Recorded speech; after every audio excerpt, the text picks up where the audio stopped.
with the Long Bangers Thursday phone in association with Leeds Spirits and Matty. And we've got another Hibs win to talk about as we move off rock bottom of the table, leaving our city neighbours there. And we did get 2 penalties, unlike a certain team that have been crying all week about not getting a penalty. Hibs benefited for 2 at the weekend, missed 1, scored 1. Picked up 3 points against a terrible Ross County team who brought us down to their level. I'm going with that one. I think they brought us down to their level in the game. It was an absolute shocker, but we got the 3 points. Showed a bit of character, a bit of fight, despite a poor first half.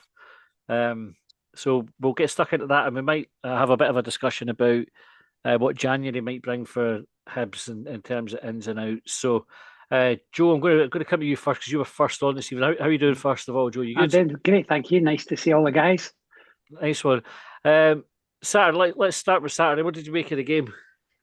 I thought it was just about our worst performance of the season, and we were playing the bottom club. The first half, in particular, we were awful. We were really awful. But when you stop and step back from it a minute, in 3 of the last 4 games, we've scored 3 goals in each of those games. So it can't be all bad. Mm-hmm. It's not all doom and gloom, but we're just hanging on for that January transfer window to get a couple of key players in. I hope so. You mentioned the 3 goals in 3 of the last 4 games. Yeah. There's a stat, and I'm not sure if it still rings true now, but certainly before the weekend, I think we were the 3rd highest in the league for shots at goal. Mm-hmm. And if you look at the expected goal league table, we're 3rd in that as well. Wow. Which sort of indicates that we might be doing some things We're right. on the right. We're on the rise. It doesn't necessarily feel like that all the time, does it? What do you think goes? Is it just a case of the strikers not being good enough, Joe? I think bringing Dwight Gale into the team has helped. He's coming laterally in the previous games, but that was a cracking goal he scored at the weekend. It really was, and I know he's 34 and Junior Hoylett's 32. I would be inclined already to give them an extension at the end of the season for 1 more year because they've got class, both of them, although they're getting on a bit. Because even if we bring in a stack of new players in the close season, as they're threatening to do after the empty out, 14 players or something, it's still going to take time to blend. And having that bit of experience in the dressing room, and both of these guys have got class, let's be honest. They might not be the players they used to be, but that's my view anyway. Yeah. And we moved us up to 9th place. We were 8th, until Hearts and Kilmarnock played. Is that us off the foot of the table for the rest of the season now, Joe, or do you think? Yeah, I think so. I think Ross County and St Johnstone will be gradually ending up in the bottom 2 like they were last season. That's my take on it. Hearts have got too many good players, as I'm choking I say that, to end up in the bottom 2. They'll come good, I'm sure, or come better than they've been because they've been absolutely woeful. They were honking on Sunday as well. Terrible! It was one of the worst performances they've ever had. Which is 11 man against 10, and they still get beat, which is a warning to us because we've got Kilmarnock in a couple of weeks' time, just after Christmas, and that's going to be no pushover game. I think Kilmarnock are one of the few teams in the league with a disciplinary record that's at least as bad as ours. They seem to be getting men sent off left, right, and centre. So hopefully they keep that up for when they play us. Shay, what did you make it on Saturday?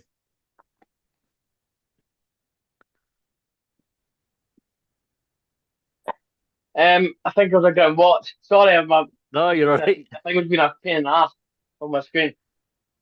But first half was a really good watch, especially considering 1 minute and 57 seconds or whatever it was.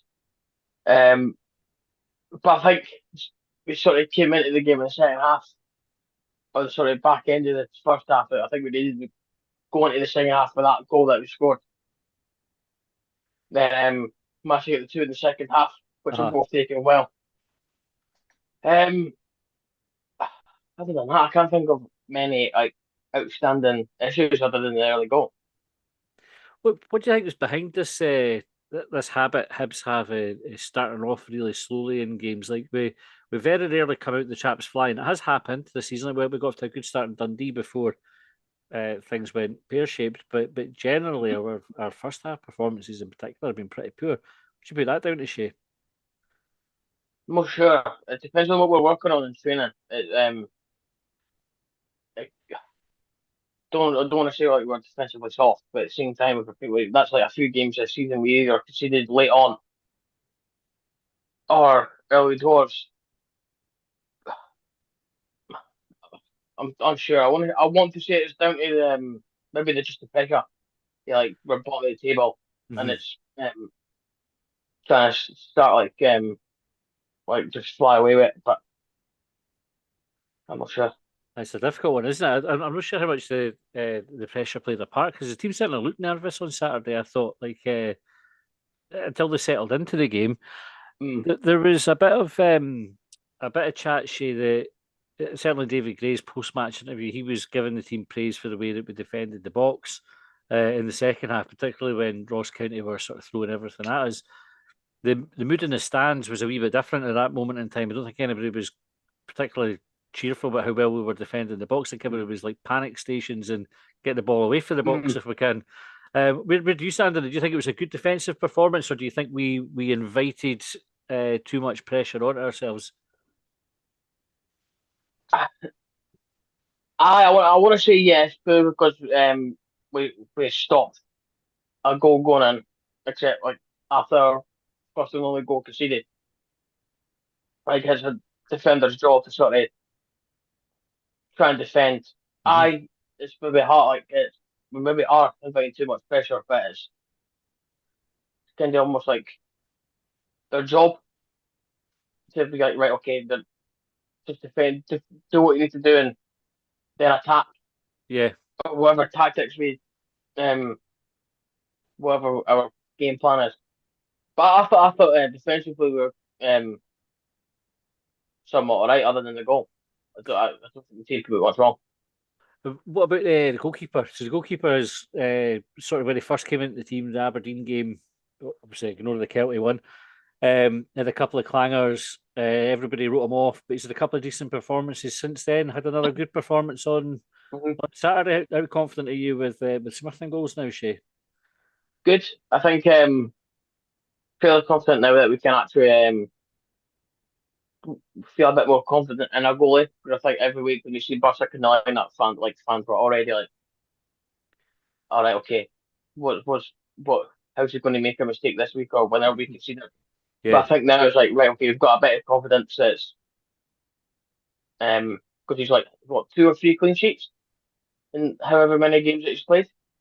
uh, I Motherwell was a clean sheet, and then just the one, I think, isn't it? Because he was the conceded on Aberdeen, Saturday. Aye, Aberdeen. aye. Conceded actually the one. Aberdeen scored So, three. so it's still good. It's like considering 3-0 to Celtic, I think they expected that with the best team in the country. Not like without Uh, sounding horrible, was they're top of the league for a reason. But yeah, other than maybe Aberdeen, I don't think he's really put a foot wrong. I think he seems a bit more commanding of his area. Like he's mhm. um, bit how do I word it? It's like he's more aware of his surroundings. I think like when it comes to the box compared to Bursik. So I like the two Aberdeen game was a big one. I dropped a clanger on one of the goals when they like came about three miles from his line. But he shows that he's willing to just try and go for the ball when it comes to it. Yeah. Cheers, Shane. Jeff, what did you make of it on Saturday? Scary first half. Considering we're playing it reminded me of the St Mirren performance, but St Mirren were a better team than Ross County, which put it in perspective. Disappointing to lose the goal so early.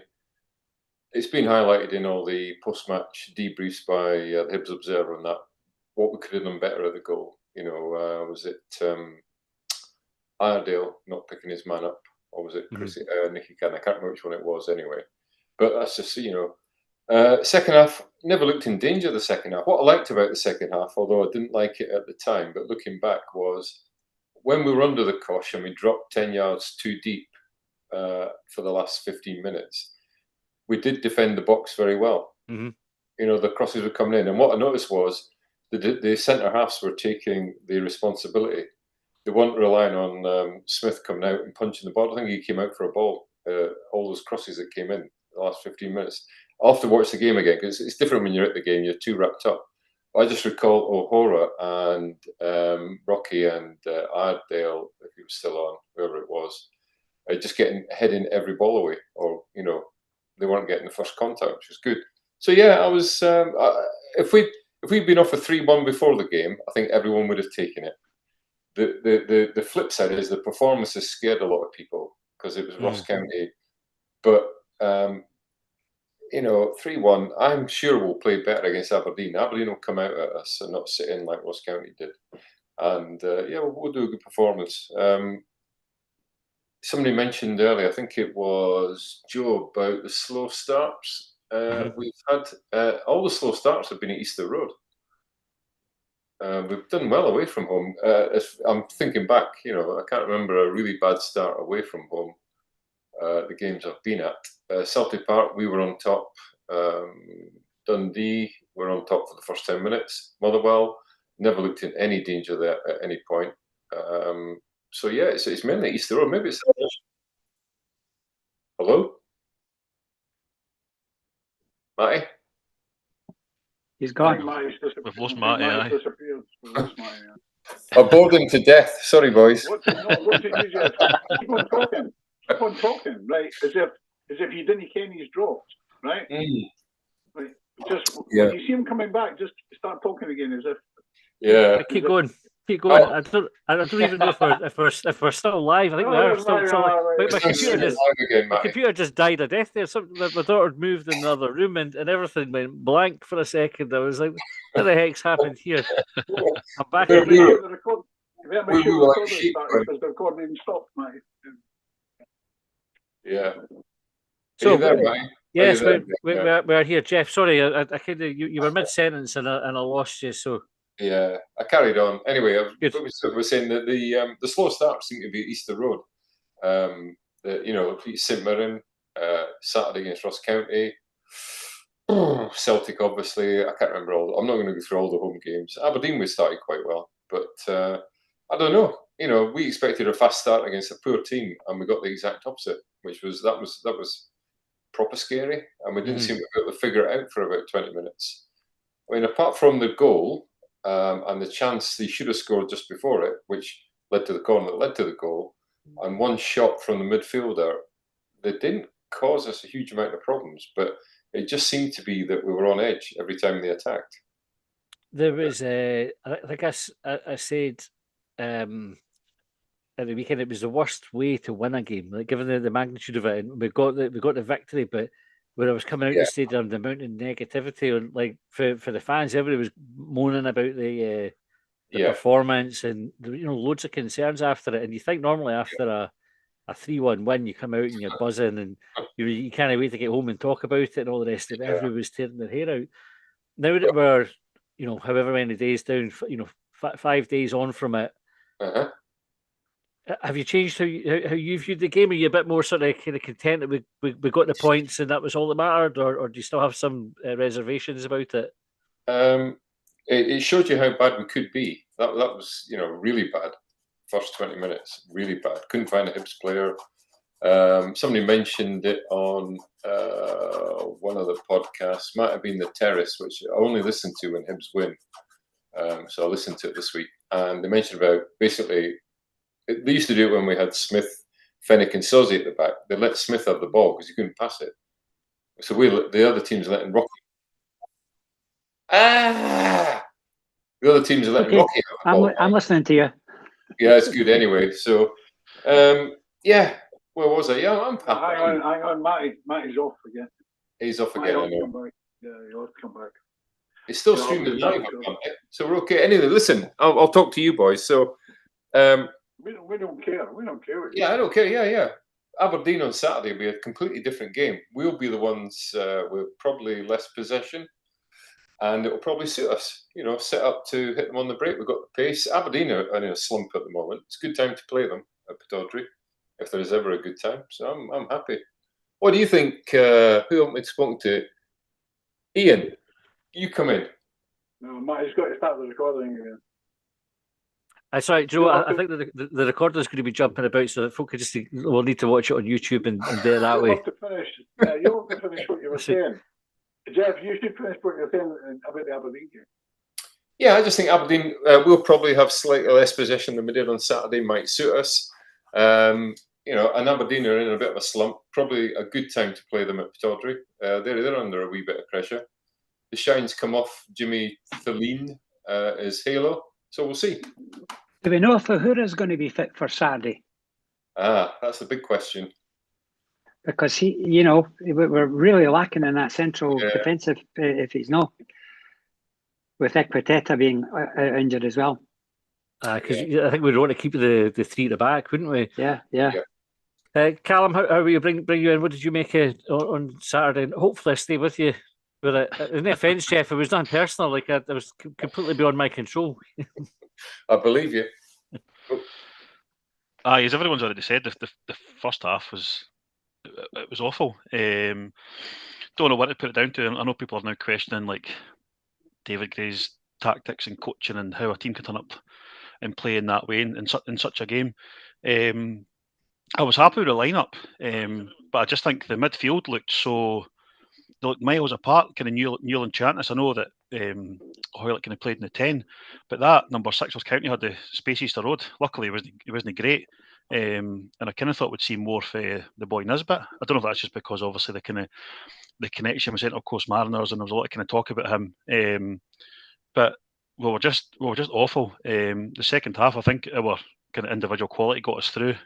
To score that goal right in half time, had to laugh though because kind of Don Cowie had said that the equaliser in half time changed the atmosphere in Easter Road. But when that half time whistle went, it was a chorus of boos. It didn't lift the place by any manner of means. But no, our quality kind of got us through in the end. But I don't know, like if it's. I was kind of a couple of points I'd written down was Chantis and Newell, and I thought for me, and I'm the one that goes after Joe Newell, but he just seemed to be like coasting in the game, and when he was moving into space, it was a sort of half-hearted hands out offering the ball. He wasn't kind of demanding it. He wasn't geeing up the players, nothing like that. And I think when you've got Chantis alongside him, the lad he's only had I think 1 full year at senior level in Australia, and then he signed as a centre half, and then he signed for Sunderland. So he needs somebody in around him that's going to talk to him all the time. And then if you look at the first goal, he plays that wee reverse pass out to Yuan, and then he moves on and then plays the ball out to Hoylett, and it's actually great football. The lad, he's obviously got a lot of kind of ability, and he's got that vision. But he gets criticised for no tracking runners, and I'm one of them. But he's to play the position that he's been asked to play. He just needs that kind of nous in and around him. And I just wanted to give a mention for Josh Campbell as well, because he came on in that second half, and never mind the goal, but he cleared 4 headers in a row. Yes, he was immense in that box. I think Hibs actually posted the stat on Twitter about his clearances and stuff like that. But I think it was Joe that was talking about the goalie. Like Smith had come out in that second half for a few corners, and he sort of took them off the head of O'Hora. And there's still that, you can see that kind of bit of uncertainty about whether he's, and it was sort of within the sort of 6-yard box where I was sitting. I was right on that 6-yard line in the second half. But Campbell came in and was immense. And then and again in the last 10-15 minutes, Chantis had like a brain fart. He let a ball go for a corner, and it was one of those times. I think it was still 2-1 at the time. And then there was a time after that, the ball came over his shoulder. He tried to volley with his right foot, and he toe poked it with his left foot, and it was proper panic stations. And then obviously, Johan, we've been asking for that all season, stepped up. Obviously, that penalty's just given the lift and then to get us a third goal. But yeah, I think overall, your quality just got us through in the end, which was odd because, as everybody's mentioned, like the performances we've showed in glimpses against Dundee and Celtic and that, and obviously Aberdeen, and then to go away to Fir Park and get that win that we did. I just hope Aberdeen's slump continues on Saturday. I think Aberdeen are a funny one. I think I said early doors, like I thought their position was false. I thought they were carrying on like a load of luck, and I think just now it's balancing out a wee bit. Early Yuan, Callum, we went from the ridiculous to the sublime, didn't he? Like had that sort of fresh air swipe at the ball. In the first half, followed up by an awful shot for in the second half, early in the second half, Joe Newell. But he turned it on, stepped up for the penalty, and then a really good assist for Campbell as well for the third goal. What did you make of Yuan's performance overall? I think he was his usual kind of frustrating self. He's needed that. I mean, I don't think he's had a goal or assist this season at all. But to see that, and what I quite liked about his celebration was he went right over in front of block 7. And it was, I don't know what the tap in the arm was. He was almost calling us spoon burners or something. Do you know what I mean? He was getting it all that.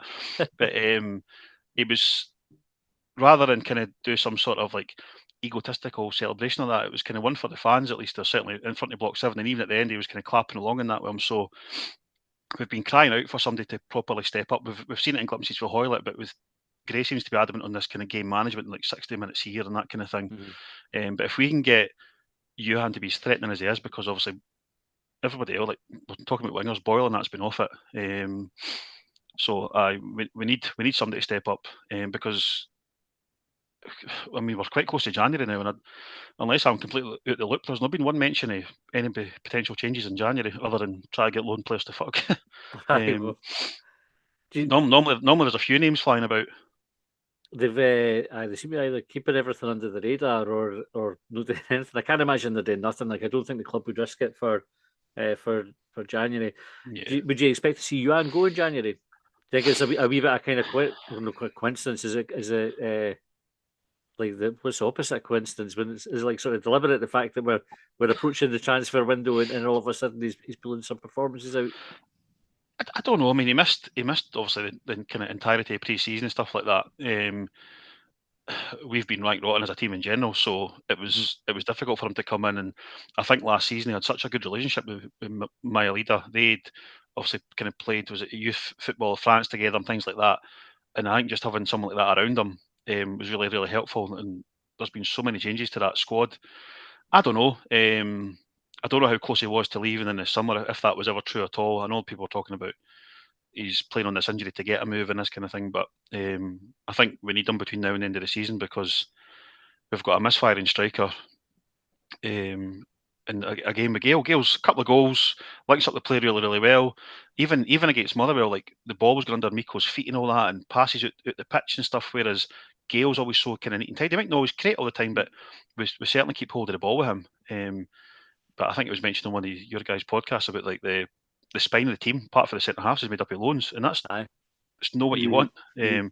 So we need that spine rectified in terms of a goalie and a striker or a kind of, if we're looking at a midfielder, I don't know.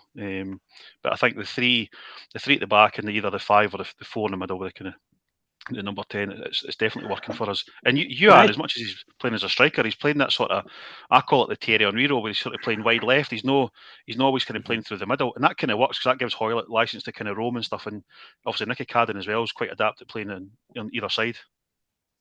Can I come in and quickly say I agree with you with what you said about Triantis? If we brought in a creative midfield player that would take some of the load off him and would maybe see some of the laddie having a chance to develop with a more experienced, classy central midfield player there. See his pass for Miko's chance against Celtic. Like he's back to the play, turned the boy, pinged it in. See if that was like Scott Allen, we'd all be going on about it for weeks and weeks. You know what I mean? But because it was Triantis, it doesn't get mentioned again. It was an unbelievable pass. Okay, can I just come in quickly? Yeah, of course. It's 1-0 against a certain team in Europe. Do you know, I was just going to the YouTube comments before I brought Ian in. So we've got Ian said, could have been 3 or 4 down by half time, so still very much unacceptable. Got a bit of luck that we haven't had, though, which is welcome. If pushed, I'd definitely say I'd take us playing crap and winning over looking good and getting beat. Dave Graham says, much better without Matty. Thanks for that, Dave. John McEwen said, still live. Yes, we are just. Ian said, thought we'd gone to Taysiders in space. Mark, Telford transfer position priorities. So we'll come to that, Mark. This is probably all of them, but if we've got time, we'll pick up where we would prioritise. Sandy said, sleeves up, lads. You're good at this podcast stuff. And then Dave Graham says, Hearts 1-0 down, which is good news. Ian, I'd like to go back to Parquet. Yeah, I'd like to go back to Parquet because obviously we missed the last week. But as usual, the visit to Parquet was painful. With the 2 different ultra groups, the Green Brigade now and the boys as well, singing about the IRA for 60 minutes and setting off the pyrotechnics, like they were legal. And against Celtic, we looked like complete amateurs. And it was down to the selection of Kukarevich and Colin, that's been Central East, doesn't have the goals to games ratio and who Joe and I have been saying should be replaced by Gale. And David Gray made pretty much poor selection mistakes for the Celtic game when we knew we would have been playing against a weakened Celtic team. And we should have played Hoylett and Gale from the start, as they would have responded well to the big crowd. And we would have been more likely to put away the chances, the ridiculous chances we missed. But just like against Rangers at Ibrox, if we put these very simple chances away, we should have beaten Celtic, definitely. We should definitely beat them. I mean, I found myself laughing at some of our football over the past few games, especially the individual errors, the passes out of the field, and the pitiful attempts at finishing. And I literally couldn't stop myself laughing, as we appear to never have trained together at times. We just look ridiculous. And of course, when we got the penalty against Ross County, I'm sure nobody expected us to score. So I certainly didn't, and nobody around me expected us to score. We managed to make Ross County look like Brazil for the first 15 minutes of the game on Saturday. I mean, they actually looked good. And the guy behind me, who I mentioned before in the East Stand, was in full flow, hating the players, and he hated the coaches, and he hated his fellow supporters. And had we not scored, as Callum said, there was just before half time. I didn't hear the booing that Callum actually did, but there would have been a tsunami of booing if we not scored just before half time. The fun part was that the head moaner, the head complainer behind me had actually gone for a pie before we scored. So he was in full flight, but he didn't actually see the goal. So I'm an admitted fan, but George Campbell made a massive difference again. And so the 3 times he's come on, he's made a massive difference, both in his goal and his assist. And as Callum and Jeff said a few minutes ago, and as you said on Sunday, George made excellent defensive headers when Ross County were really pressurising us towards the end of the game. And just like at the Aberdeen game, George looked like scoring as soon as he came on. So, I was furious about the Celtic game. We're just pitiful finishing. How we can have professional footballers who can't put that away. I put that down to David Gray's selection. We've known for weeks now, and Joe and I have been saying for weeks that Gale should be playing instead of Kukurevich. So I think big opportunity missed there. And but Ross County was good fun. See what you thought about the finishing, right? This is just an observation, and I'd just be interested to get your thoughts on it. You see when the team are warming up and they always do a shooting drill, right? Yeah. And invariably the shots end up in the famous 5. Like they go any which way but in the bloody goal most of the time.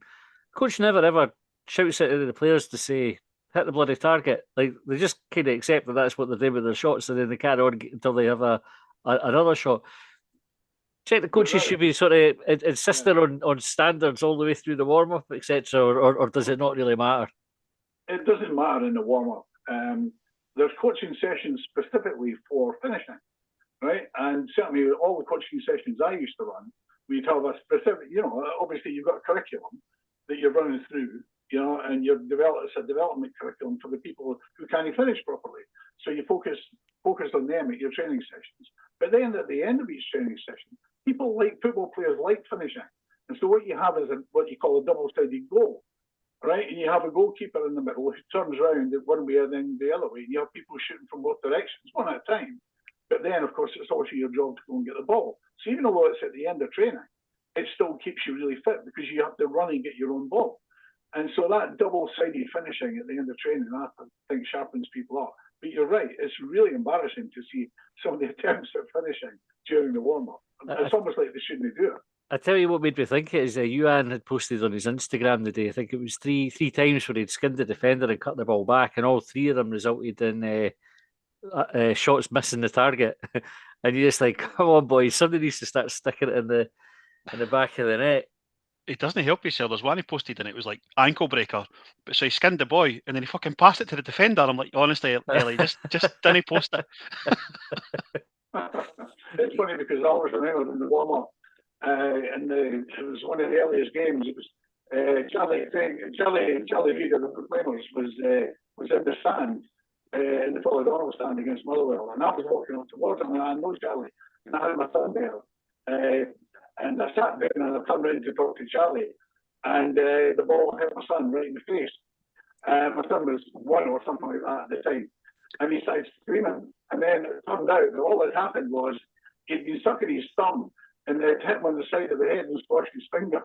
He was actually okay. But that was a classic. I can't remember who it was, but hit the ball in the rose head, and that was in rose head. Typical. Ian, I don't know if your microphone's maybe not quite connected properly. You're a wee bit distorted with your chats. So if I'll come back to Joe if you didn't mind having a wee play about with it. Joe, January then. So we've got a few players out of contract at the end of the season. Is there anybody that you'd be looking to move on that's sort of on the periphery of the first team? That if we could get a buyer for them in January, you would move them on? Quite a few of them, but I mean, I'm going to sound like a crack record. I'm a fan of Levitt, and he's not getting a kick at the ball, so they'd be as well getting some money for him because he's a big wage. I think he's the third highest paid player at Easter Road. Jeez. So whether they're trying to get the wage off the bill by sickening the laddie by not giving him a kick at the ball, I don't know. But who would I get rid of? Gosh. Well, actually, we'll frame it more positively. Who would you want to keep? Because I think it's something's a bit, not very nice talking about getting rid of players, but it's their job, and they're all working hard for the club and all the rest of it. So if you frame it differently, who would you be really keen to keep? Well, off all the loanees, I'd be keen to keep Triantis. The rest could all go as far as I'm concerned. So I'd be keen to keep him. The young goalkeeper that's after 3 years got a chance at goal, and the two centre halves, Teta and Aurora, well, they're relative recent signings and not too old. I'd keep them. As I said it earlier in this podcast, I'd keep the older players, Dwight Gale and Junior Hoylett, because I think they've got a bit of class, and I think they've probably got another year on them yet. So that's my initial thoughts. Okay. I'll ask the same question. Can I also say I'd let our captain go.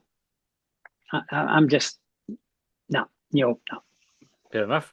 Right, there's two points that have come in on Patreon. So if you're on our Patreon, you do have the opportunity to kind of comment, or there's a wee chat function there as well. John said, still behind David Gray, and think that with the right support in January, we'll climb the league. The question for me is how the out-of-contract players will perform going forward. Not convinced that they will maintain the levels needed. And Brett said, really pleased for Sir David Gray at the more recent results, but am I alone in thinking that something is lacking on the coaching side at Hibs? There seems to be a deficiency in the current team that will bite us regularly. Is it a senior management or managerial level issue? Joe, what do you think? Is there an issue with the coaching of the team? I think that's a very serious point that has just been made. I think that our coaching team is lousy. I mean, and if you just look at, some of us were aghast at when they brought in some of these guys, and bringing the ex-goalkeeper in as what goodness knows what. There's quite a few dead weight there in that coaching team that could get shunted. But of course, there'd be Gray's appointees, so nothing's going to happen in a hurry in that regard. Jeff, where do you stand on that? Do you think we have an issue with the coaching, or are we reading too much into it? It's really difficult to tell because you don't know what the players have been told to do, and then they either failed to do it or they haven't been told to do what we should be told to do. There was a big debate about short corners, which was very noticeable on Saturday, the first half, where we just had one man out against two, sometimes three. And I know there's been a lot of analysis about why you might keep people in the box, fill the space, make it difficult to run and all that. What I did notice was when the corner was played short, Chrissy Cadden was the one coming out. And I'll have to watch the game back again, but I'm quite sure he cut off the cross that would have come in from the man that received the ball. I don't recall any dangers from the short corner. The goal we lost was from a straight corner kick. It wasn't a short corner. So, but stuff like that, the coaching, it does leave me thinking. I remember, anybody recall the Dundee United game? They beat us. They beat us 3-0 at Easter Road, and that might have been when Jack Ross was here, who is a good coach, and they looked like they were well coached that day, and we looked like we just met each other. So it's not sometimes it's just the games, the way it goes, it makes you look stupid. Maybe the players aren't doing what they're told, or 5 or 6 of them are having an off day and just getting run over. The other game was the 2-2 game against Dundee United, Kevin Nisbet scored 2 goals, kept us in it. They were so far ahead of us in play and passing moves and everything. Who was here then? Was that Lee Johnson? That would be Lee Johnson. Nisbet, yeah, Johnson, I think. It would be Johnson. So anyway, the point I'm making is that it does sometimes look like we are not coached or we haven't scouted the opposition and noticed what they do. Like it's a surprise that they come up with a short corner or they play the ball down the channel for Samuel to run onto and cause us havoc. I don't know, but I'm hoping it's not. I hope it's just us, 2 and 2 making 5. Yeah, well, I suppose this is where, if you remember Dave Cormack talking about Stephen Glass on the radio, he had like an impassioned defence of Stephen Glass and talking about the stats behind the, if you look past the results. And I think Hibs would probably be doing the same with David Gray. We were talking about the XG table where we're sitting third, and there's probably a fair bit of evidence to suggest that a lot of the coaching is working. Yeah. But it comes down to those sort of individual mistakes or a bit of a lack of quality in the forward areas. Jeff, in terms of keeping players, who would you be desperate to see stay beyond January? Well, the four loan players, obviously Triantis has got potential and shows it on occasion and occasionally doesn't track his man. The other 3, I was really excited about Big Miko coming back, but I've been really disappointed in him. And as a centre forward myself, I'm thinking just get a goal and that'll kick you on. He gets a goal and then still misses, easy chances. And he's got another injury, and is that going to be him in and out of the team with an injury? If we can get a replacement in, because we're short of forwards, it's not Bowie's not back till mid-January at the earliest. New sign, that will seem like a new signing. So if we can't get a forward in, keep Miko, but keep him on the bench and just bring him on, for the last 10 minutes. The rest of them, the players that are out of contract at the end, I'd keep Miller and Bushiri because they've got sell-on potential despite all the stick they get. And Rocky's reaching his prime. Miller will soon be reaching his prime. We've coached him for 2 or 3 years. Let's get another year out of him and just see what we can do. The rest can go. Callum, I'll give the same question to you. Who would you be desperate to see stay? I don't think I'd be desperate to see any of them staying, if I'm brutally honest. Like Jeff said, I think there's potential in like say Miller, although he is at the point now where it should be a consistent thing. But there's something in my mind that's telling me he seems to be a bit injury prone. He seems to miss kind of, I don't know, like a lot of games. Even when we first signed him, he missed a whole chunk of his kind of first season. But then he's proved that you throw him in against Celtic up against Maida and that, and he does really, really well.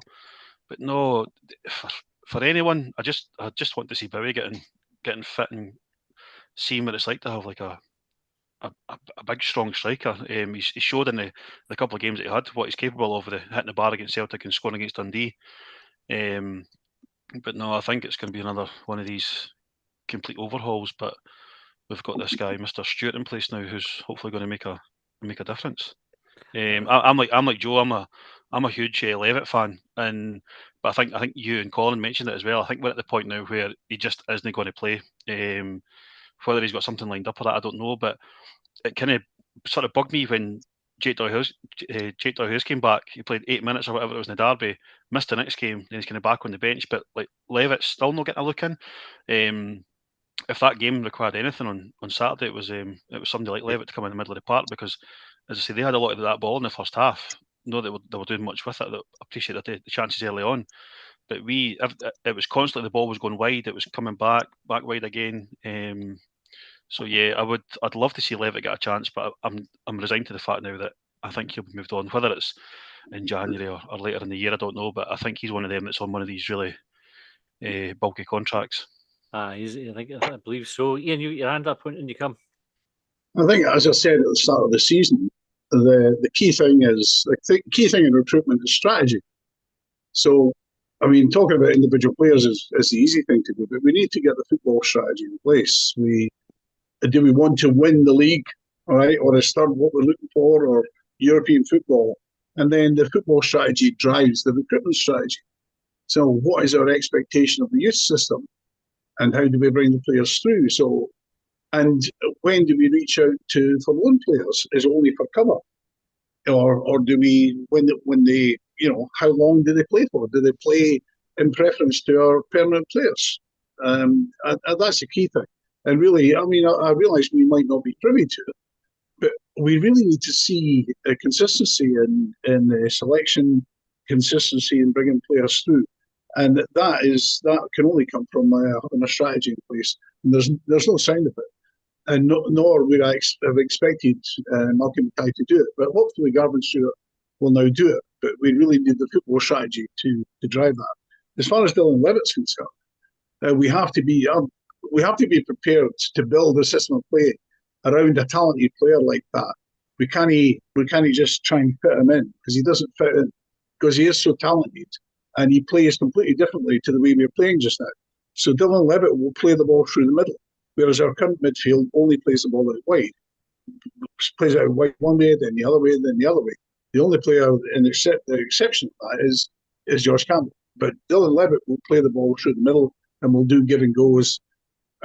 Just one comment I would have on your selection, on your retention, on extra time when you were talking about. So I would keep Lewis Miller over Chris Cadden.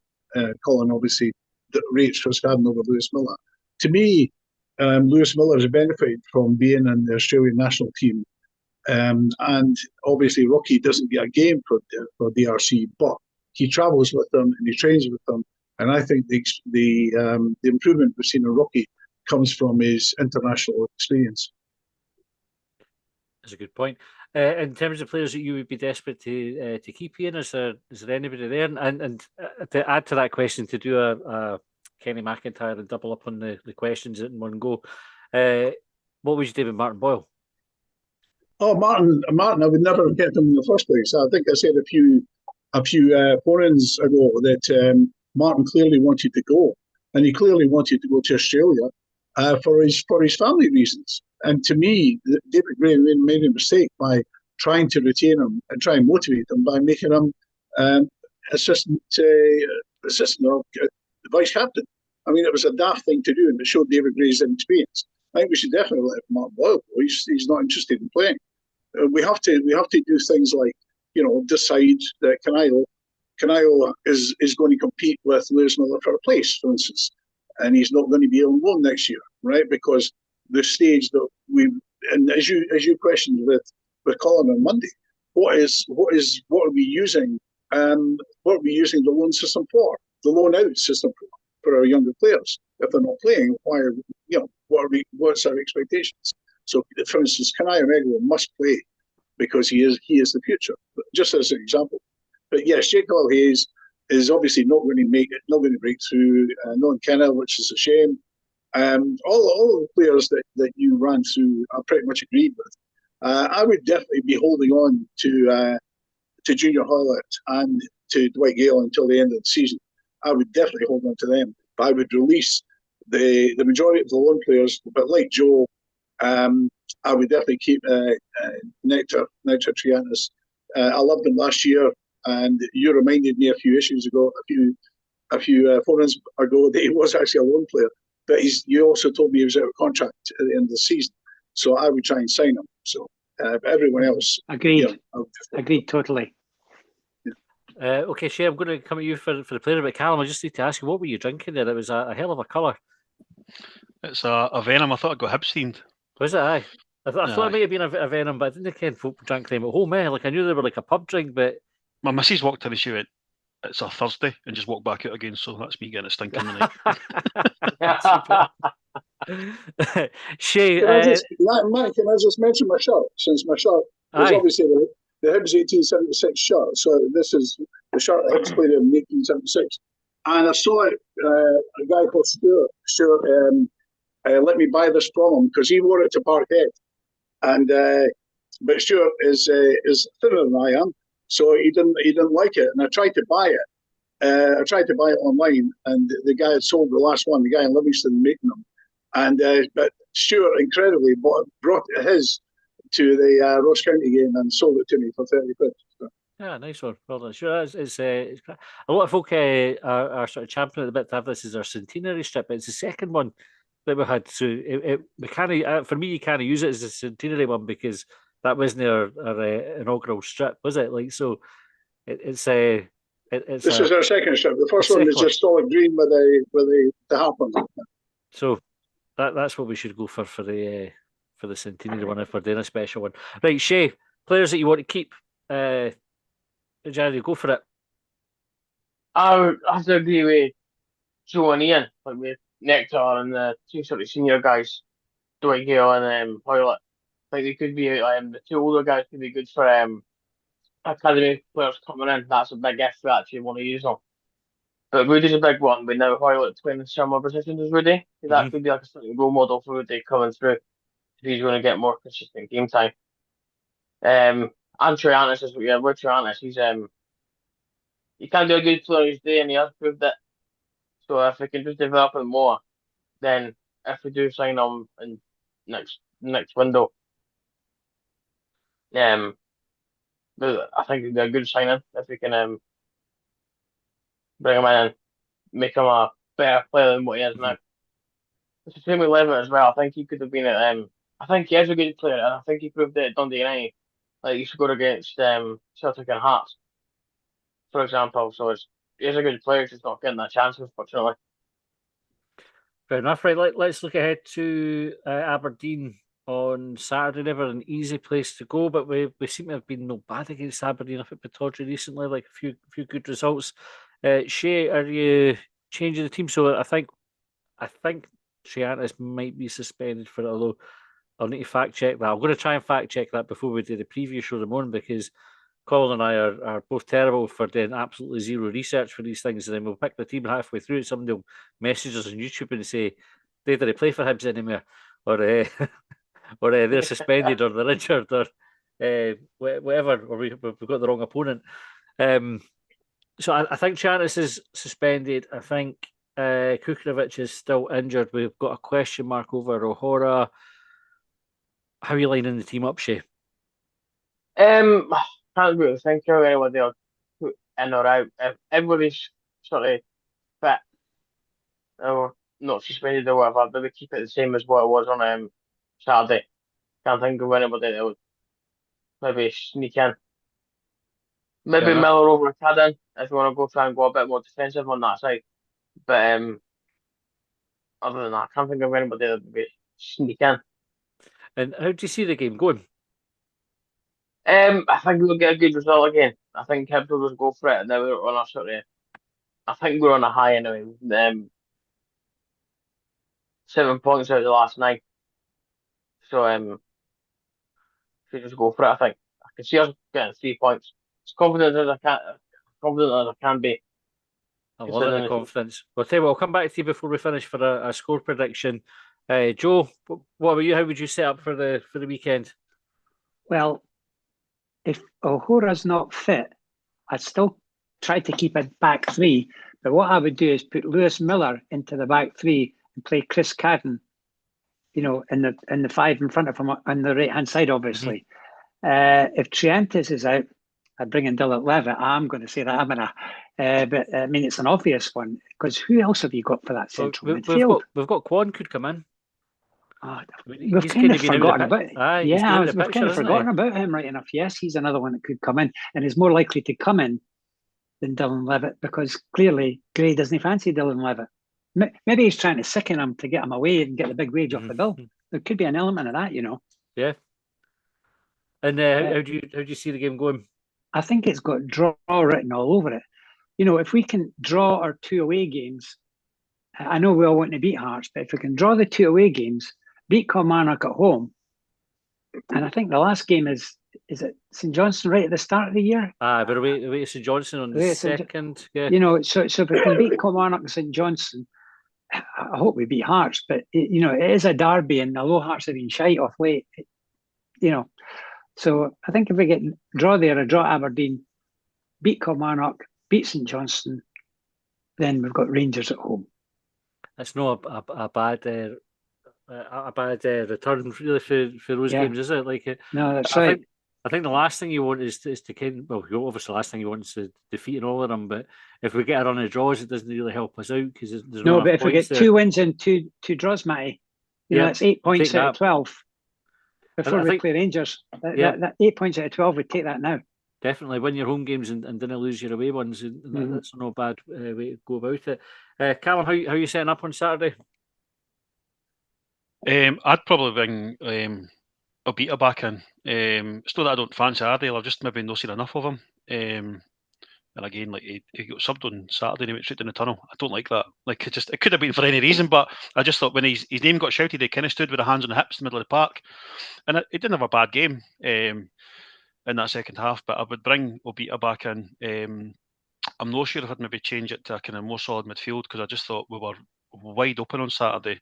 Hoylett was right up beside Gale, and obviously with Johan pushing off to the left. So, but whether it's Quan that comes in or with Horror question marks over his fitness, I would go a bit more defensive. They're quite renowned for being able to change games. So I think we need to get if we're going to score, we need to score first because I think they can be very good defensively. But the likes of St Johnstone that have went up there and gave them a difficult time. So we need to be a bit more compact than we were on Saturday, and then I think we'll have a chance. Certainly nothing to be scared of with Aberdeen. For the first time we played them, I didn't think they were miles better than us or anything like that. Although the league position would suggest otherwise, I thought we were probably the better team in that game. Their boy on the right hand side, that Morris, he's lightning quick, and we struggled with him at Easter Road. So I think having the likes of Abita and Cadden on that same side, or if Abita plays a wee bit further forward in the wing back role because he's more than capable of that. That's something we'll need to watch for. But their form's sticky, so we've definitely got a chance. And as already been mentioned, we've got no bad record up there in recent years. Jeff, coming to you next. How do you reckon it'll go, and how would you set up? Depends. Again, we don't know who's fit. I'm not sure Triantis is suspended. Is that a definite? Well, Dave Graham says he's on 4 yellows. As is Joe Newell. I think how many yellows gets your suspension in that though. That's not something I've ever learned. I thought it was 6 and then you miss the next game. Right, well, he's all right then. Let's play him. There was a discussion about one of the podcasts about it. Anyway, so if Triantis is fit, keep him and Newell. Maybe start Campbell this game just till we get a toehold in the game. And I'd certainly play Obita. If O'Hora's not fit, then we've got a choice of Miller or Obita to play in the back three. Keep a back three because it seems to be working for us. I don't think it's a change. For sure. And both those players have played in a back three. Obita was fantastic against Rangers last year when he played centre back. Miller can do it. So it depends. I'd probably play Miller just to keep the balance of the team because you don't want 2 left-sided players and keep rocking the centre. Miller out at one side, Iredale the other. Possibly play Obita and Nicky Cadden. I don't know how many players we've got there. Up front, keep with Gale, keep with Ellie. Maybe bring in, as I say, Campbell for Junior Hoylett to start with. Bring Junior on at the second half. And how I see us hitting him on the break, catching him a few times and winning 2. So I won't go do a score prediction, but yeah, I think we'll win. Cool. Ronnie Farmer, first of all, he asked, does the guy in Livingston make the bottle green Tornadoes shirts? Ian, do you know? I've got on my computer, I've got some here.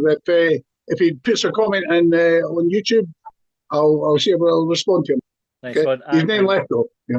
And Ronnie also said the weather could affect the game against Aberdeen. 50 mile an hour winds forecast. Yeah. We should be fine in that. I've been to East Mains before, and East Mains is like the windiest place ever. It has its own microclimate. Ian, Saturday then, how are you setting up? I'm setting up with the buses leaving, 2016 buses leaving Gilman at 8:50 a.m.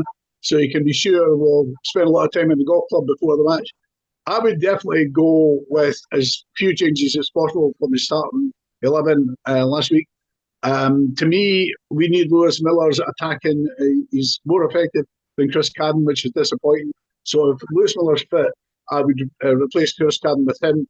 I do like Jack Iredale, and I think I really rate him, so I would leave him there. But I would depend if they're all fit. Then the only change I would make is Lewis Miller for Chris Cadden.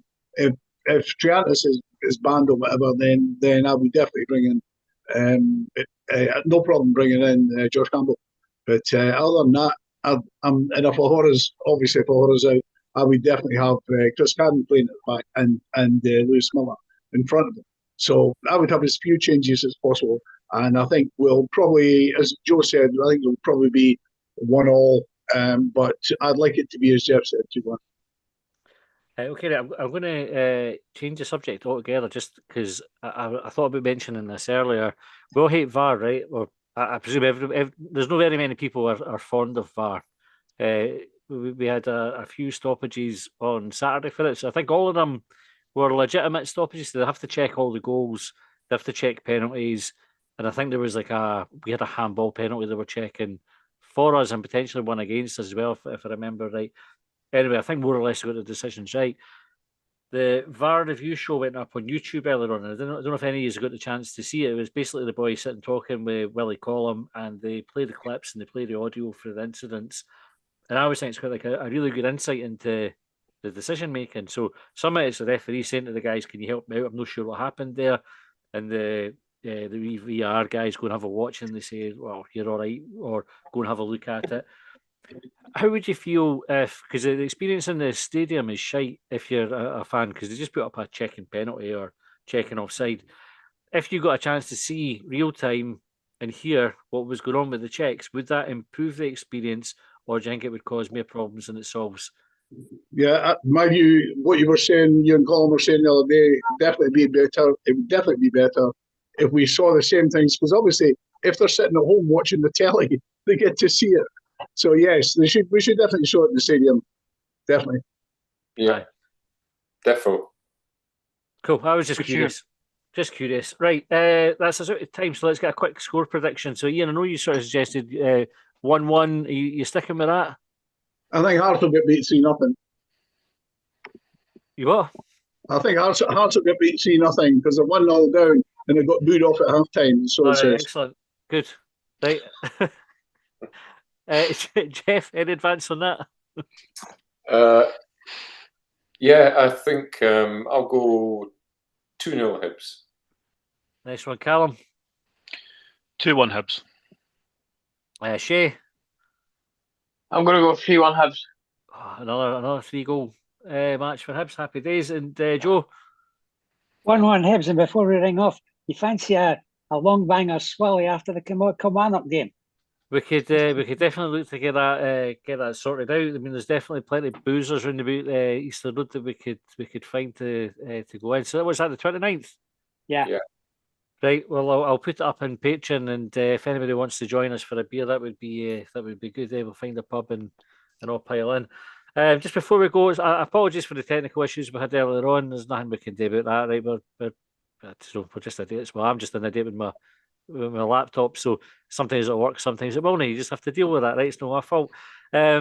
We have got a sort of change schedule over Christmas and that, so we'll not be doing a phone in on Boxing Day, I don't think. Maybe if we scalp Hearts, if it's like a really big win and everybody's wanting to jump on and do it, we might just do an impromptu one because we'll properly bevied by then and it'll be a good laugh.